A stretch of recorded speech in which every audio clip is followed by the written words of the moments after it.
So this is a really good scenario where I can show you how I plan on using Generative Fill and where I think it will make the most difference, at least for me. I'm not planning on using Generative Fill to construct or fabricate backgrounds, things that I can do myself artistically, but I certainly will use it and have used it already to fix certain things. And this is a perfect example. So beautiful shot, but we have this very blaring white wall. Now, normally what I do is clone stamp and start, copying and stamping out all of this. But now that we have Generative Fill, this process is going to be so incredibly faster. It's going to be great. So I'm just going to grab my rectangular marquee tool and click Generative Fill and click Generate.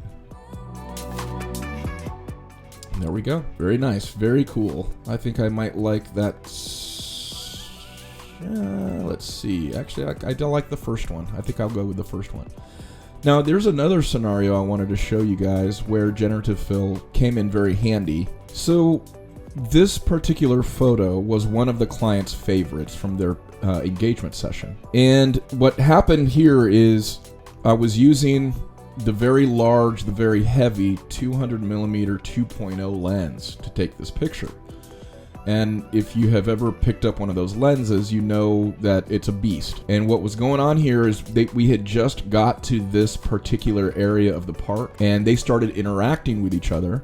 And I very quickly got my camera up to shoot. I steadied it, but I didn't crop the picture in a good way. This is a bad crop. So what I would normally do, and then if I try to crop it here, if I intend to get them in the center, then part of the photo's cut off. I'd probably have to crop it to like right there. So how do we fix this? Well, again, in the past, what I might do is open this up in Photoshop and attempt to construct a continuation of the fence, additional grass. But again, Generative Fill to the rescue. So what I did is I opened it up in Photoshop, went through a variety of Generative Fill sequences here, and eventually got to the point where the wood on the fence looked realistic.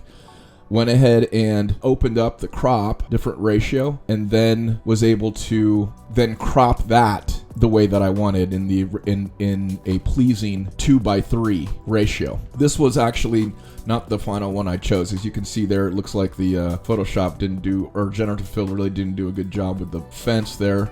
And then this one, it did an incredible job with it. Now, it was just a little bit, right? I mean, this is the original, and if I had just moved over enough, I would have been good, but in this case, Generative Fill came to the rescue, and I was able to preserve the photo. I hope you guys have fun with Generative Fill, but I also hope you guys stay artistic and stay creative. AI is amazing, but I truly hope that each one of you remembers the journey of art. That is what's important. Not only the end product, but the journey that you take, the struggles you go through mentally, being creative. All of that helps you grow.